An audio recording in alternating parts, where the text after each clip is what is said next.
21st Century Entrepreneurship with Martin Piskarik.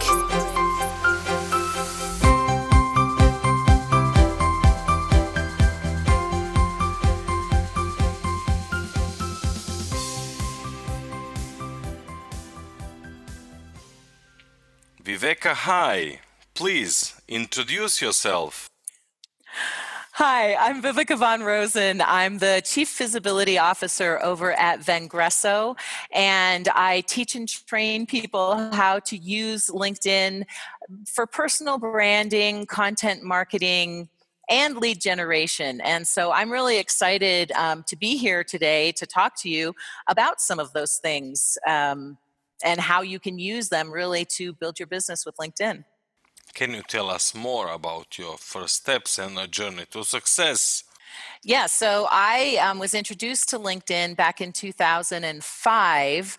I was running a business center, and we had done a lot of marketing, just, network marketing, face-to-face network events, going and having meetings and such. And while I wasn't very good at actually managing people, and still am not, what I loved about the business was we got to work with a lot of entrepreneurs, and the marketing piece of it, especially the networking piece. So one of the things that I used to do was have just a meetup group every Friday at we'd pay for the wine and the cheese, and we'd have some of our members come, and some of the people from around the city come and talk and learn things about business. And so I brought in someone to talk about Web 2.0. So that tells you how long ago it was, because it was a big deal that there was interactivity on the web, that you could actually, your website could actually, talk and react. And so that was the main focus of the presentation. But at the end, she mentioned this thing called LinkedIn. And because I'd managed to double our business in a year with the face-to-face marketing, I just thought, oh my gosh, there's 7 million people on this platform. That's incredible. Now, 7 million is not a big deal anymore. But you have to understand, this is before Facebook, this is before Twitter, this is before Instagram and Snapchat, and I think MySpace was the only thing around, and Match.com for dating. So And ICQ, probably. Yeah, exactly. ICQ, that's right. I'd forgotten about that one. So, this was a whole new concept. And I fell in love with LinkedIn. And so I started teaching and training on it, of course, with our own membership, and then expanding out a little bit in our city. And then one of the associations that we were a member of heard that I was, teaching and training on LinkedIn. And by this point, now we're looking at like 2006, 2007. So, now I was teaching Facebook as well. I'd met Maury Smith, and so he asked me to come speak at a conference. That conference was in New York City at the Waldorf Astoria, and it was full of millionaire and billionaires in our industry, which is the office space industry. So that was great. And, from that, it was just another month or two, and I was finally able to quit my day job. And I've been teaching and training on LinkedIn ever since, just focused on LinkedIn. And like I said, personal branding, content marketing is relatively new with LinkedIn, just the past 2 or 3 years. And then lead generation, of course, is the mainstay. Speaking about LinkedIn, how important authenticity is. I'm glad you brought that up about authenticity, because the thing about LinkedIn, anyone can say anything they want about themselves. I mean, I got the Twitter handle LinkedIn Expert, and then I got LinkedIn Expert on LinkedIn and on Facebook or YouTube. I just got it on Facebook too. But that doesn't mean I am one, right? Just claiming the name. It's like, anyone can put up a website and say they do something, but the reality of the fact is they may not actually be very good at that thing. And you'll see that a lot on LinkedIn, people who have created a profile, and it's just, there's a sense of discord there. So you absolutely, if you're going to be on LinkedIn, even though it's on paper, as it were, you still need to come across as authentic. Well, you need to be authentic, number one, and then you have to come across as authentic. And that means, having an image that actually looks like you. A lot of people will upload a photo that's 5, 10, 15, 20 years old because they looked younger and prettier or more handsome then. But the problem is then you go to a conference or a trade show, or you go meet someone face to face for a meeting and they don't recognize you because you don't look a thing like you're. In fact, I have to get my hair's longer now, so I have to get some more photos so people can actually recognize me. That's number one. Number two, you need to share content that is absolutely business focused, and you need to maybe stay away a little bit from all the religion and all the politics, which is hard over here in the US, as you can imagine. But you also need to share information through updates that give people a sense of who you are and what you're interested in and the people that you're following and what influences you in business. And that helps with the authenticity as well.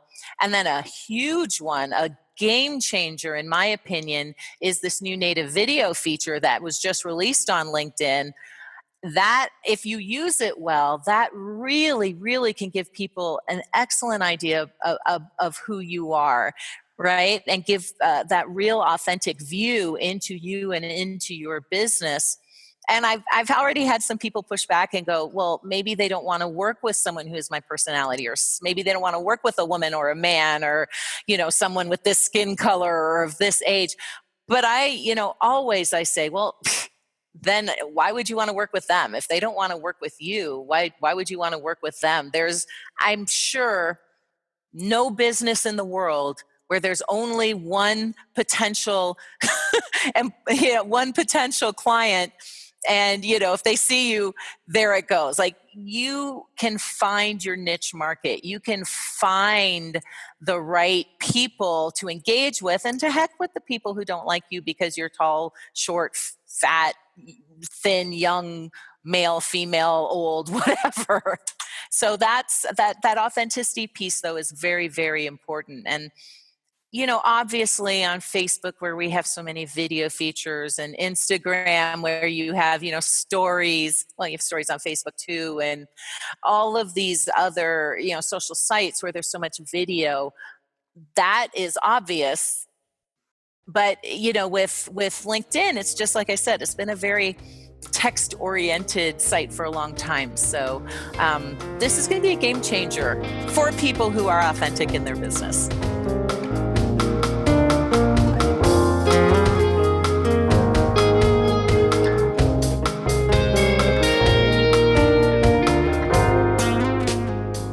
If I'm just starting using LinkedIn, how to become authentic? How to develop it?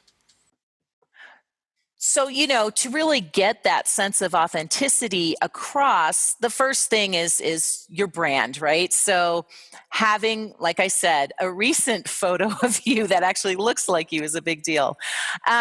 Another thing, only put your name in the name field. You could put a nickname or something like that in there, but there's a lot of people who have, their name and then funnel expert of the world, and that just comes across as kind of cheesy.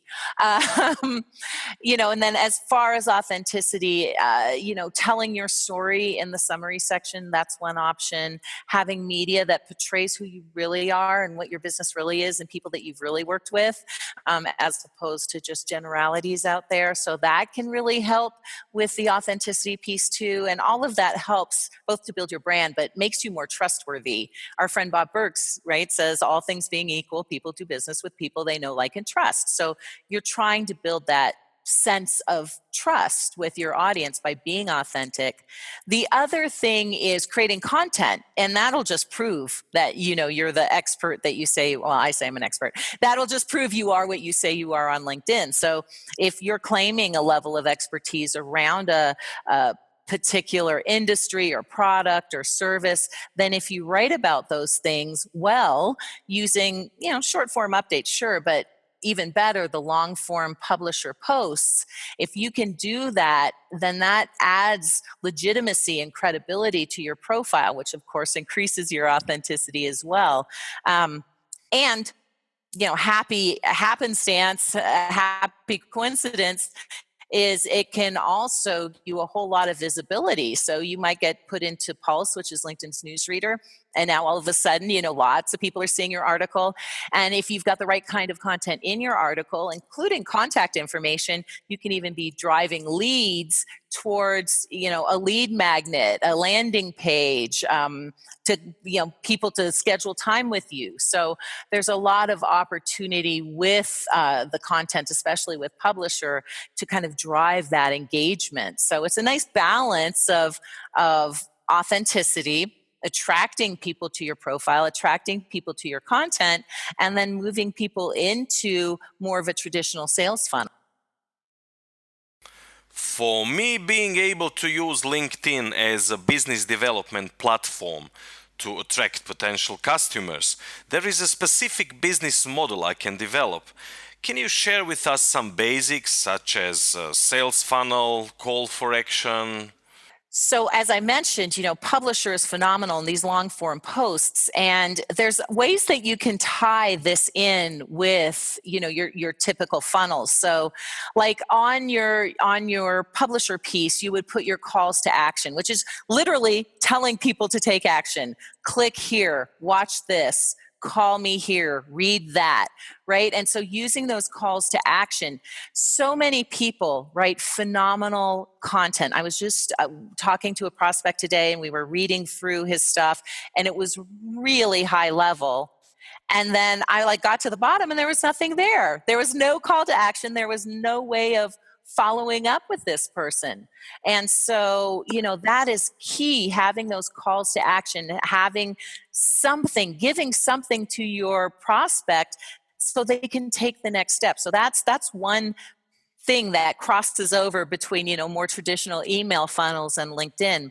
Another thing is the tripwire, right? Or the lead magnet or the tripwire. And that's a piece of content that's very accessible, i.e. free, but is still of extreme value. And so you'll see tripwires or lead magnets, white papers, checklists, videos, training programs, could be a 15-minute call with you. I mean, when you think about LinkedIn, it goes beyond just the traditional email marketing, internet marketing funnel type terminology, but you can you can obviously add images to LinkedIn Publisher. So if you do have a landing page, a tripwire, a lead magnet that is working for you in your email funnel, well then go ahead and put that very same one in LinkedIn Publisher. You don't want the whole publisher piece. You don't want the whole article just to be at that one magnet. You want your content to naturally lead into it. But then people can click on that, get sent to your landing page, put in their email address, put in their phone number, and now you have an opportunity to engage with them in two places. And that's okay, because sometimes people are on LinkedIn and maybe there's a better open rate with LinkedIn Messenger, but you can't automate. Well, you can, but it's not a great practice to automate all your engagement on LinkedIn. But on, with your email funnel, of course, you've got these campaigns that you can run and these funnels that they can go through. If they like this, then they'll get that. If they buy this, then you put them over there. If they don't buy, then you go over here and you sell them or you show them this other trip magnet. So there's a path, an automated path that, of course, you can send people through with an email funnel. Not so much on LinkedIn, but it's good to have them in both places, because maybe they will open up their email and they'll see the information they need. And if they don't, maybe they'll open your message on LinkedIn. So it's really good to kind of attract and attack, in a good way, your engagement from as many platforms as is relevant. I mean, I'm not on Snapchat. Well, I am, but I don't do any business on Snapchat because it's not relevant to my very business to business focused audience. I'm a little bit on Facebook. I'm a little bit on Instagram, but that's more for my speaking training, right? The impact of the media that I create and the engagement that I develop is really B2B, and it's my website, it's my blog, and it's LinkedIn. And that's really where I put my time and my effort. So just think about that for your own business. Now, if you're all over Snapchat and doing awesome on Snapchat, then you should keep doing that. Same thing with Facebook and Twitter, but just know where your audience is, and you want to develop strategies where your audience is.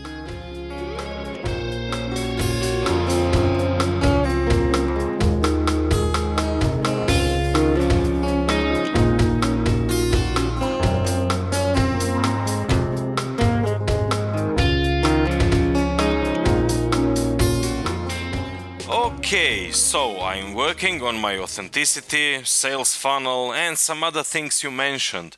What else is of importance? I mean, on a basic level. So the thing about LinkedIn, I mean, I personally think it's a good platform for everybody.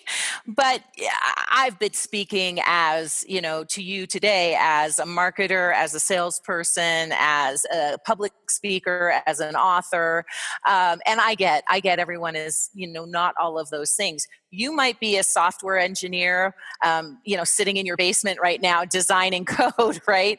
You might be a teacher who's just on there because some of your kids' parents are on there. You might be a psychologist or a psychotherapist or a doctor or a nurse. So you have to approach LinkedIn in the manner of the business that you're in. Including compliance and stuff like that for legal and and for legal and financial and health things. But that aside, what I would say, what you need to do, what kind of crosses all of these different industries, you need to make sure you look good on LinkedIn. And I don't mean a sexy picture. I mean your profile needs to look good, because even if you're a software engineer in your basement right now, you're probably going to want more jobs, or you might eventually need to look for another job.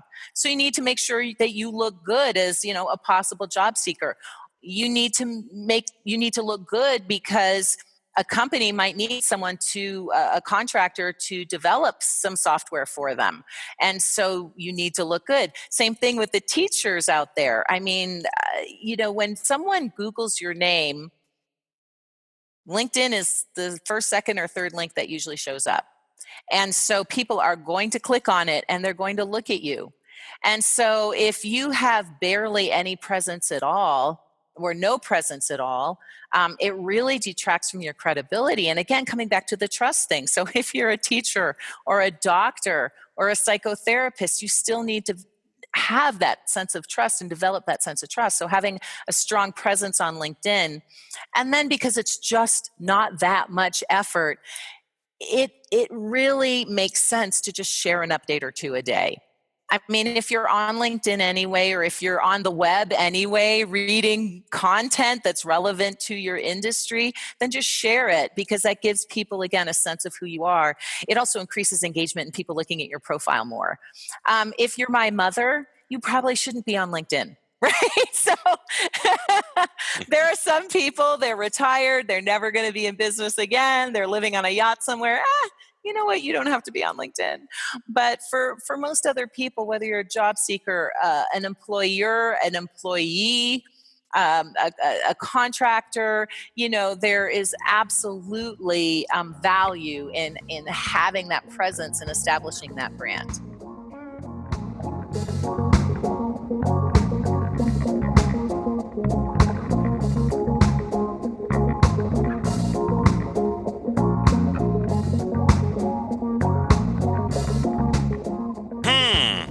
So much to do. Or am I experiencing lack of self-esteem? Maybe overreacting a little bit? So, the thing is, I I understand that I come from a marketing background, and when I'm talking about personal branding, I get it. And you're listening to me right now and you're probably going, "What are you talking about?" Here's the thing.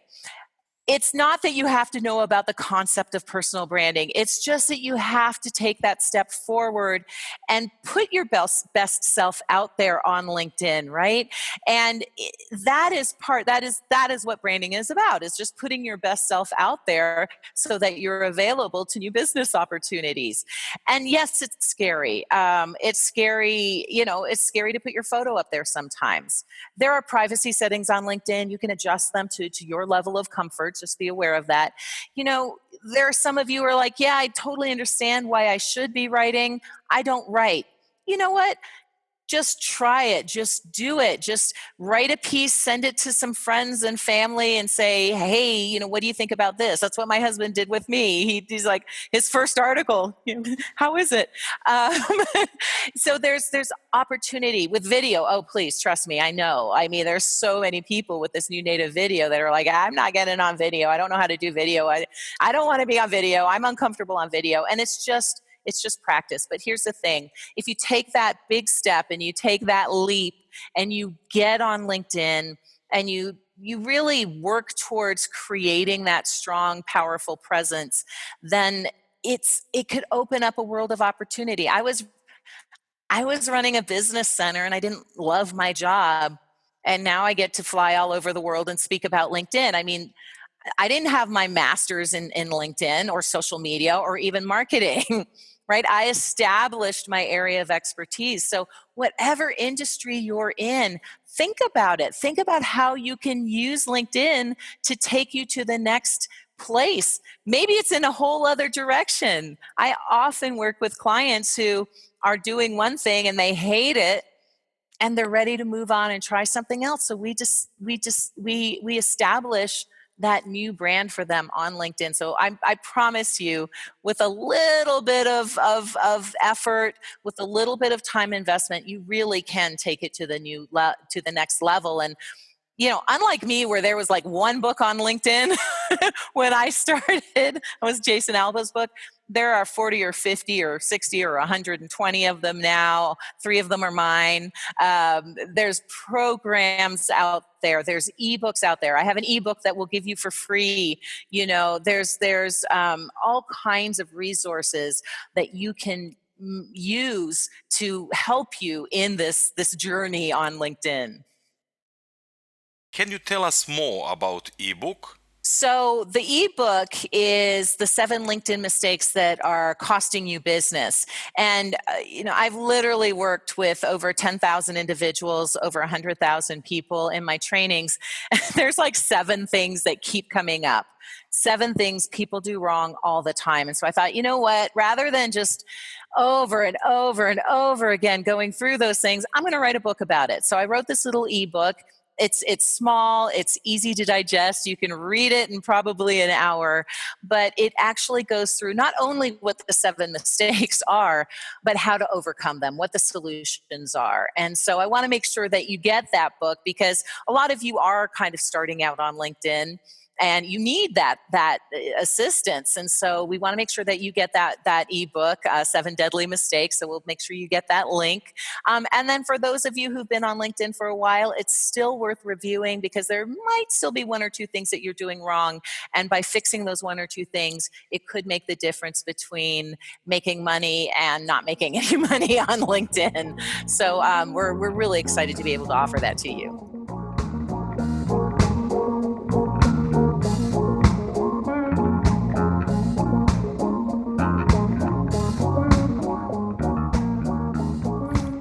Excellent. You are a very productive expert. What else do you offer? If I want to learn more, beside the ebook. I also have a physical book that I wrote. It's called LinkedIn, 101 Ways to Rock Your Personal Brand. That's absolutely worth a purchase or a download. You can get it on Amazon Kindle. You can get a hard copy to read in the airplane, if you want to. And that's really accessible. That's low cost, very accessible, again, very easy to read. And it will take you through literally everything you need to do to make your profile rock on LinkedIn. And it's ironic, because one of my clients is actually a rock star, and so we used his profile throughout a lot of the book. But it's an easy investment. It's not a huge time investment, but it truly can take you to the next level. And then, for those of you who want more, if you go to our website, vengresso.com, I actually have 5 other partners who all do LinkedIn as well.